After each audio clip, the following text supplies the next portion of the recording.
Hello class. पहले हमने जो टॉपिक पढ़े थे वो पोस्चरल डिफॉर्मिटी को लेके थे। वो हमारे कंप्लीट हो चुके हैं। अब हम जो पढ़ेंगे हमारा जो नेक्स्ट टॉपिक रहेगा चैप्टर नंबर 5 का ही children and women in sports में वुमेन एंड स्पोर्ट्स। ओके। तो वुमेन एंड स्पोर्ट्स में हमारा जो आज का टॉपिक रहेगा वो रहेगा reason for less participation of women in sports. ऐसे क्या रीजन या कारण है कि वुमेन्स स्पोर्ट्स में कम पार्टिसिपेट करती है। तो हमारा पहला पॉइंट रहेगा lack of resignation. Lack of resignation मतलब होता है कानून की कमी। तो ऐसी क्या कमी है कि कानून की कमी है जिसकी वजह से वुमेन्स पार्टिसिपेशन कम कर पाती है। जैसे कि हम बात करते हैं स्पोर्ट्स अकेडमीज की, तो मोस्टली हम देखते हैं कि बॉयज के लिए हमें बहुत सारी स्पोर्ट्स अकेडमीज मिल जाती है कि जहाँ पे उनको ट्रेन किया जा सकता है। बट स्पेसिफिक गर्ल्स की हम बात करें तो हमें बहुत कम ऐसी अकेडमीज मिल पाती है जहाँ पे वुमेन्स को ट्रेन किया जाता है। ओके। तो ऐसे कई रीजन है, कई कारण जिसकी वजह से ये हमारी कानून की कमी रह जाती है और वुमेन्स स्पोर्ट्स में अपना पूरा 100% दे नहीं पाती है। पार्टिसिपेशन उनका हमेशा कम रहता है। बात करते हैं lack of time. Lack of time से हम समझ में आएगा कि समय की कमी। अब समय की कमी क्या रहती है, रीजन इसमें ये होता है कि एक्चुअली जो वुमेन्स होती है उनके ऊपर रिस्पॉन्सिबिलिटी घर की भी रहती है। ओके। तो वो घर को भी मैनेज करती है, घर के काम में भी हेल्प करती है, उसके बाद में खुद की स्टडी भी करती है और दैट ग्राउंड पे खुद के लिए टाइम भी निकालती है। तो ये काफी काम होते हैं जिसकी वजह से उनको टाइम प्रॉपरली मिल नहीं पाता है, वो प्रॉपरली मैनेज नहीं कर पाती है। भाई अगर हम बात करें टाइम की, जैसे सपोज एक तो बॉय बेबी होता है, गर्ल बेबी होती है। तो बॉयज को क्या होता है, घर पे छूट मिली होती है कि चलो ठीक है आप स्पोर्ट्स खेल रहे हो तो आपको हम लोग छूट देते हैं। आप रेस्ट करो, डाइट लो अच्छी, ग्राउंड पे जाओ, प्रैक्टिस करो। ओके। अब गर्ल्स को क्या होता है, कंडीशंस के साथ में ग्राउंड पे भेजा जाता है कि अगर आपको ग्राउंड अटेंड करना है तो बट करो, इट्स ओके, बट साथ में आपको आपके घर के काम भी करने पड़ेंगे। उसमें आपको कोई छूट नहीं दी जाएगी, आपको जल्दी उठना पड़ेगा। ग्राउंड पे जाओगे, ग्राउंड पे जाने के आने के बाद में आपको घर के काम में फिर हेल्प करनी पड़ेगी। तो एक्चुअली हम बात कर रहे हैं इतने हार्ड वर्क की एक हार्ड ट्रेनिंग होती है और साथ में आपको घर के काम करने होते हैं। तो इन चीजों को मैनेज करना बहुत टिपिकल होता है। हम बात करें क्या 2 दिन की मैनेज करने की, तो हम मैनेज कर सकते हैं। बट रेगुलरली यही हमारा जो रूटीन चलता है तो वो बहुत हेडेक हो जाती है, उसमें हम उसको मैनेज कर नहीं पाते हैं और वुमेन्स क्या करती है, स्पोर्ट्स से गिव अप कर देती है, उससे दूर होती चली जाती है। तो एक ये भी रीजन है लैक ऑफ टाइम जिसकी वजह से वुमेन्स स्पोर्ट्स में पार्टिसिपेशन कम होता है। अब हम बात करते हैं lack of self confidence. Actually comparison boy girls में जो सेल्फ कॉन्फिडेंस होता है वो थोड़ा कम होता है। रीजन क्या होता है कि बॉयज होते हैं थोड़े स्टफ होते हैं, एक्चुअली उनमें सेल्फ कॉन्फिडेंस हाई रहता है, हर सिचुएशन में वो लड़ जाते हैं। बट वहीं पे बात करें गर्ल्स की, तो गर्ल्स थोड़ी शाई नेचर की होती है, शर्मीली थोड़ी होती है, जिसकी वजह से एक्चुअली उनका सेल्फ कॉन्फिडेंस डाउन हो जाता है। जैसे हम बात करें एग्जांपल की, स्पोर्ट्स की हम बात करते हैं, फील्ड में बात करते हैं, हमें शॉर्ट्स एंड टी शर्ट पहननी पड़ती है, शॉर्ट एंड टी शर्ट। तो बॉय इजीली इसको पहन के कंफर्टली अपने आप को परफॉर्म करा सकता है, एक्टिविटी में पार्टिसिपेशन कर सकता है। बट हम वहीं पे बात करें गर्ल्स की, तो गर्ल्स अगर शॉर्ट्स एंड टी शर्ट्स में जाती है तो वो अपने आप को काफी अनकंफर्टेबल फील करती है। ओके। तो जिसकी वजह से क्या होता है, उनका फोकस बार बार डाइवर्ट होता है, जहां उनको फोकस होना चाहिए स्पोर्ट्स स्किल पे, वहीं पे वो अपने आप को बार बार संभालने में लगी रहती है। तो मोस्टली होता है क्या है कि सेल्फ कॉन्फिडेंस की कमी की वजह से वो धीरे धीरे स्पोर्ट्स से दूर चली जाती है, अपना 100% स्पोर्ट्स में दे नहीं पाती है। अगला है मेल डोमिनेट कल्चर। हमारा जो कल्चर मेल डोमिनेटेड है, हर चीजों में बॉयज को या लड़कों को आगे रखा जाता है, गर्ल्स को हमेशा अपेक्षा की दृष्टि से देखा जाता है। हमेशा लड़कों को भी बोला जाता है कि yes you can do it, लड़के हैं घर के बाहर जा सकते हैं, लड़के स्पोर्ट्स खेल सकते हैं, लड़के हैं ये कर सकते हैं, लड़के वो कर सकते हैं। तो मोस्टली ये भी एक मेन रीजन है जिसकी वजह से वुमेन्स का पार्टिसिपेशन कम होता है स्पोर्ट्स में कंपेरिजन बॉयज। अगला पॉइंट हमारा lack of interest of spectators. हमारे जो दर्शक होते हैं, देखने के लिए दर्शक दिग्गज होती है स्पेक्टर्स, उनकी भी कमी होती है। जैसे हम बात करें वुमेन एंड स्पोर्ट्स की एंड स्पोर्ट्स की, जैसे क्रिकेटर की हम बात करें, क्रिकेट की बात करते हैं, क्रिकेट बहुत फेमस स्पोर्ट्स है। अगर वर्ल्ड कप की बात करें, आईपीएल की बात करें, तो हमारे जो होते हैं दर्शक होते हैं, पूरा स्टेडियम भर जाता है। ओके। और कितने स्पोर्ट्स पर्सन है, क्रिकेटर्स हैं, ठीक है, मेल जिनको हम जानते हैं, मोस्टली मोर देन 100 के नाम हम बता सकते हैं। अब वहीं पे हम बात करें वुमेन्स की, वुमेन्स टीम की अगर हम बात करें, हमें 11 प्लेयर्स के नाम भी नहीं पता कि वुमेन्स में जो क्रिकेट खेलती है उनके नाम दो चार है, जैसे मिताली राज है, दो चार के नाम हम बता देंगे, पता है आपको ऑलरेडी। बट उनके अलावा अगर आपको बात करी जाए तो हम लोग नहीं गिना पाएंगे। तो रीजन ये होता है, और एक्चुअली इनकी जो मैचेस चलते हैं उनमें क्या होता है भाई, डेफिनेटली है कि भाई जो इंटेंसिटी होती है उनके बॉयज में हाई रहती है, इनमें कम रहती है। तो एक्चुअली स्पेक्टर्स भी कम पहुंचते हैं, स्टेडियम खाली खाली रहता है। तो इसकी वजह से भी क्या होता है कि धीरे धीरे इनका पार्टिसिपेशन स्पोर्ट्स की तरफ कम होता है। Lack of coverage of women's sports. हमारी मीडिया होती है वो भी इसको कवरेज नहीं करती है। ओके, कवरेज नहीं करने की वजह से क्या होता है, टेलीकास्ट नहीं होता है भाई। जैसे कि प्रो कबड्डी की बात करें, आईपीएल की बात करें, इसके टेलीकास्ट चलते रहते हैं। तो जो लोग स्टेडियम में नहीं है वो लोग भी घर बैठ के इसको एंजॉय करते हैं। बट यहाँ पे वुमेन स्पोर्ट्स में ऐसा बहुत कम होता है, बहुत कम कवरेज की जाती है, सारी चीजें कवरेज की ही नहीं जाती पहली बात तो। और जो की जाती है तो बहुत लेट टेलीकास्ट की जाती है, लाइव बहुत कम चीजें आती है। तो एक मेन रीजन ये भी है, lack of coverage of women and sports, जिसकी वजह से वुमेन्स का पार्टिसिपेशन स्पोर्ट्स में कम होता है। अब हम बात करते हैं इसमें lack of female role model. Actually जो रोल मॉडल होते हैं जिनको देख के हम बोलते हैं कि yes I want to be a hero, just like Salman, Shahrukh, Akshay Kumar, है सोनू सूद।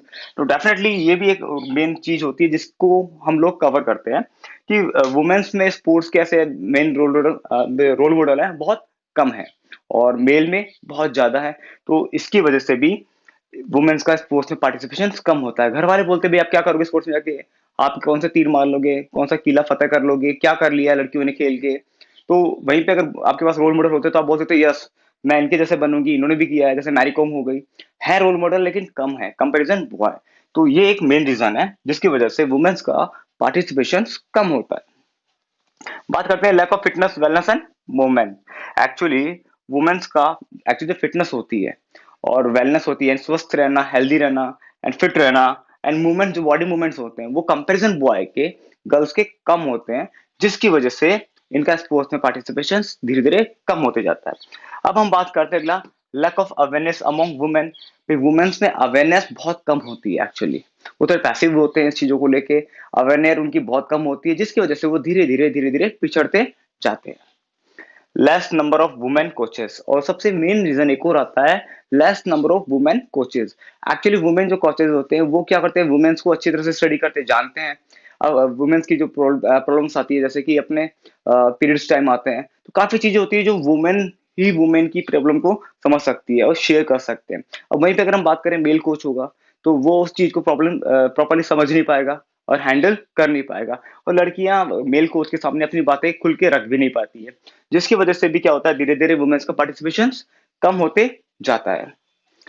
एटीट्यूड ऑफ सोसाइटी, एक्चुअली जो एटीट्यूड होता है सोसाइटी का गर्ल्स स्पोर्ट्स पर्सन के लिए बहुत टिपिकल होता है, बहुत चेंजेबल होता है। बोलते हैं कि गर्ल्स का काम क्या होता है, गर्ल्स को घर पे रहना चाहिए, खेल के क्या कर लेगी, लड़के खेलेंगे जॉब करेंगे, बाहर नौकरी के लिए जा सकते हैं, अगर सिलेक्शन होता है तो बाहर खेलने जा सकते हैं, कोई इशू नहीं है। बट अगर लड़की घर के बाहर जाएगी तो कैसे रहेगा, लड़की अगर 7 7 दिन घर से बाहर जाएगी तो समाज क्या बोलेगा, लोग क्या बोलेंगे, कल को शादी होगी तो शादी में दिक्कत आएगी। इट मीन काफी प्रॉब्लम होती है, सोसाइटी का जो एटीट्यूड होता है बहुत नेगेटिव होता है। तो इन सब की वजह से क्या होता है, वुमेन्स धीरे धीरे स्पोर्ट्स से दूर होती जाती है। लैक ऑफ पर्सनल सेफ्टी, और सबसे बड़ी बात एक और होती है पर्सनल सेफ्टी की हम बात करते हैं कि डेफिनेटली हमें पता है कि जो ट्रेनिंग सेशन होता है वो तो मॉर्निंग या इवनिंग होता है। चलो मॉर्निंग जल्दी आ सकते हैं, या फिर इवनिंग अगर जल्दी जा रहे लेट जा रहे हैं तो अंधेरा हो जाता है, और कई गली ऐसी आती है जहाँ सुनसान होती है, और वहाँ पे कई चिचोरे टाइप के लड़के या लोफर टाइप के लड़के रहते हैं जो उनको फॉलो करते हैं, पीछा करते हैं। तो इन चीजों को लेके काफी सेफ्टी को लेके मुझे डर लगता है। जैसे आजकल हम लोग काफी चीजें देख रहे हैं, गैंग रेप होते हैं, तो इन चीजों को डर के यानी सेफ्टी को भी देखते हुए लड़कियां डर जाती है, अकेले ट्रेवल नहीं कर पाती है, और वो धीरे धीरे स्पोर्ट्स से दूर होती चली जाती है। अगर हम लोग इस चीज पे फोकस करते हैं पर्सनल सेफ्टी पे, तो डेफिनेटली ये वुमेन्स का स्पोर्ट्स में पार्टिसिपेशन बहुत बढ़ जाएगा। बात करते हैं लैक ऑफ प्रॉपर फैसिलिटीज। एक हमें प्रॉपर फैसिलिटीज नहीं मिल पाती है गर्ल्स को कि वो प्रॉपरली ग्राउंड पे अटेम्प्ट कर सके। एक एग्जांपल लेते हैं हम लोग, हमारी जो मूवी थी दंगल मूवी थी, दंगल मूवी में आमिर खान जो बबीता फोगाट का, संता फोगाट का पेरेंट्स हैं, वो जाते हैं, कहाँ पे जाते हैं, वो अकेडमी में जाते हैं, बोलते हैं कि भैया फेडरेशन में जाके कि मुझे मेरी बेटी को नेशनल्स की तैयारी करानी है तो मुझे कुछ फंड चाहिए। तो वो लोग क्या बोलते हैं कि सर फंड तो इतना होता है, मेल के लिए चला जाता है, बाकी फैसिलिटीज को छोड़ के वुमेन फैसिलिटीज के लिए इतना फंड रहता है, उससे ज्यादा रुपए के तो आप मिठाई ले आए। इट मीन्स कहने का मतलब ये होता है कि फीमेल्स की जो फैसिलिटीज पे ध्यान दिया जाता है बहुत कम ध्यान दिया जाता है, बजट बहुत कम रहता है, उनको कंसीडर नहीं किया जाता है, जिसकी वजह से भी धीरे धीरे वुमेन्स का पार्टिसिपेशन कम हो जाता है। तो ये पॉइंट हमारे less participation of women in sports, ये हमने टॉपिक क्लियर कर लिया है। अगला टॉपिक हमारा नेक्स्ट होगा, हम बात करते हैं अगले टॉपिक की। अगला टॉपिक हमारा रहेगा स्पेशल कंसीडर। स्पेशल कंसीडर हम करेंगे वुमेन्स के लिए। जैसे कि बात करते हैं मैनाज की, मैनाज होता क्या है, एक्चुअली मैनाज में क्या होता है, फर्स्ट टाइम ब्लीडिंग होती है, गर्ल्स को पीरियड आना शुरू होते हैं, वो कम से कम जो टाइम होता है वो होता है 8 से 9 साल की उम्र, और अनुमान मोस्टली वो आते हैं 12 साल की एज में। और अगर वो आगे डिले करते हैं तो लास्ट 16 तक की एज में पीरियड्स आना शुरू हो जाते हैं। फर्स्ट टाइम जो गर्ल्स को ब्लीडिंग होती है उसको बोलते हैं मेनार्च, और ये इसका ड्यूरेशन होता है। अगला इसमें है मेनस्ट्रुअल डायफंक्शन। एक्चुअली मेनस्ट्रुअल डायफंक्शन को हम लोग डिसऑर्डर या इनरेगुलरिटी भी बोल सकते हैं, जिसमें क्या होता है कि गर्ल्स को बहुत से इनरेगुलर ब्लीडिंग होती है। अब एक्चुअली होता क्या है कि ये 21 से 35 डेज का साइकिल होता है, और इसमें ये चलता है 2 से 7 दिन तक फ्लो में रहता है। इसको बोलते हैं मेनस्ट्रुअल डायफंक्शन। अब हम बात करते हैं फीमेल एथलीट ट्रेड। जो तीन होते हैं, एथोपोरोसिस, अमेनोरिया एंड ईटिंग डिसऑर्डर। ऑर्थोपोरोसिस में होता क्या कि हड्डियां हमारी वीक हो जाती है और धीरे धीरे खोखली होना शुरू हो जाती है, कमजोर हो जाती है, और जिसमें हमारे वर्क करने की कैपेबिलिटी कम हो जाती है। हमारे पेन होता है नीज में, हमारी बॉडी में जो मास इंटेंसिटी होती है वो वीक हो जाती है। अब बात करते हैं ऑर्थोपोरोसिस के रीजन। क्या रीजन है कि ऑर्थोपोरोसिस होता है? Insufficient calcium in body. Body में अगर कैल्शियम की कमी होती है, डाइट से हमें कम मिल पाता है, तो भी हमें ऑर्थोपोरोसिस हो सकता है। अगर अमेनोरिया है तो हमें ऑर्थोपोरोसिस हो सकता है। ईटिंग डिसऑर्डर है तो भी हमें ऑर्थोपोरोसिस हो सकता है, जिसकी वजह से हमारी हड्डियां खोखली और कमजोर होना शुरू हो जाती है। अगला है हमारा अमेनोरिया। अमेनोरिया होता क्या है? अमेनोरिया में पीरियड्स का डिले होना शुरू हो जाता है। जैसे कि बात करते हैं अमेनोरिया को हम दो तरीके से जाते हैं, primary and secondary. Primary amenorrhoea में क्या होता है कि जो एज होती है हमारी, जिसमें क्या होता है पीरियड्स आते हैं वो डिले हो जाते हैं, लेट हो जाते हैं। एंड सेकेंडरी में क्या होता है कि पीरियड्स आ तो जाते हैं टाइम पे, बट उनके बीच में gap more than 2 and 3 month का हो जाता है, डिले लंबे टाइम के लिए हो जाते हैं, उसको बोलते हैं सेकेंडरी अमेनोरिया। अब बात करते हैं ईटिंग डिसऑर्डर। जो खाने को लेकर डिसऑर्डर है वो दो है, एनोरेक्सिया एंड बुलिमिया। एनोरेक्सिया में होता क्या है कि जो भी एथलीट होता है, जो भी पर्सन होता है, वो बहुत वीक होता है, बट जब भी अपने आप को इमेज देखता है मिरर में, उसको लगता है कि वो बहुत हेल्दी एंड मोटा हो रहा है, जिसकी वजह से उसकी जो कॉन्शियसनेस होगी वो खत्म हो जाएगी, कम हो जाएगी। तो वो डाइटिंग करना शुरू कर देता है, ठीक है, खाने को स्किप करना शुरू कर देता है। तो वो ऑलरेडी पतला है, वीक है, और पतला होना शुरू हो जाता है। That is अनोरेक्सिया। बुलिमिया में क्या होता है कि स्पोर्ट्स पर्सन रहते हैं, एथलीट होते हैं, उनको सफिशियंट कैलोरीज चाहिए होती है, तो वो डाइट कंज्यूम करते हैं, हैवी डाइट लेते हैं, रिच डाइट लेते हैं, बट उनको कैलोरीज तो मिल जाती है, बट साथ में उनको डर रहता है कि फैट भी इकट्ठा होगा, जिसकी वजह से उनका मोटापा बढ़ेगा और वो उनकी स्पोर्ट्स परफॉर्मेंस में इफेक्ट करेगा। तो वो लोग क्या करते हैं, उल्टी करके खाने को बाहर निकाल देते हैं, जिसकी वजह से क्या होता है, पूरे जो एंजाइम होते हैं वो गले में आ जाते हैं, दांत पीले पीले हो जाते हैं, गले में जलन होती है। तो ये काफी चीजें होती है, ये होता है बुलिमिया में। अनोरेक्सिया में खाना नहीं खाता है, एंड बुलिमिया में खाए हुए को पचा के बाहर निकाल देता है। तो ये कुछ कंडीशंस थी फीमेल एथलीट ट्रेड की, ऑर्थोपेरोसिस, अमेनोरिया एंड ईटिंग डिसऑर्डर। तो ये हमारा चैप्टर 5 कंप्लीट हो चुका है। अब हम आगे नेक्स्ट चैप्टर पे कर जाएंगे।